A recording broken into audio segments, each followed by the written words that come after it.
কালটু, কালটু রাজ। এই যে আপনাদের কালটু রাজ। হুলুটা কালটুকে মার দিয়েছিল, তাই না? আমরা হুলুকে আসলে মারবো, হুলু আর আসে না ভয়ে। চিন্তা করতেছি কালটু রাজকে একটা বিয়ে দেব, সুন্দর একটা সাদা বিড়াল দেখে। বিয়ে করবা কালটু? বিয়ে করবা? বিয়ে করবা? বউ দেখবো বউ? কিন্তু কালটু যে ডাকাত, সে তো বিড়ালের বাচ্চা পর্যন্ত দেখতে পারে না। বউ আনলে বউ ধরে মারবে না বলেন তো? তখন আবার আমাদের দোষ হবে না যে আমরা নির্যাতন করি? শ্বশুর বাড়ির লোকের দুর্নাম হবে না তখন আবার? কেউ মেয়ে দিবে এরকম করলে? শোনো কালটু, তুমি কি বউ আনলে মারবা সেটা বলো আগে। মারবা তুমি? কেন? সে অন্য কোনো বিড়াল দেখতে পারে না, খালি ওর জাত যেগুলো সেগুলোকে কিছু বলে না।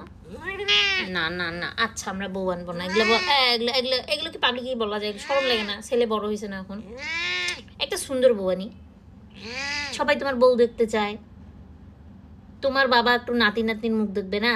তোমার বাবা মা, তুমি তোমার পাপার মতো বুড়া হইলে শোনা বাচ্চা একটা বউ আনতে চাই শখ করে, কিন্তু উনি যে একদম বাবা বউ ধরে দেখা গেল 3 বেলা ধরে মারতেছে।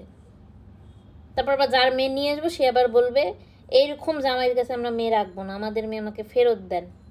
এই কথা বলে যদি আগে কালটু হলো বলবে যে আমি বউ মারবো না, তাইলে বউ নিয়ে আসবো আমরা।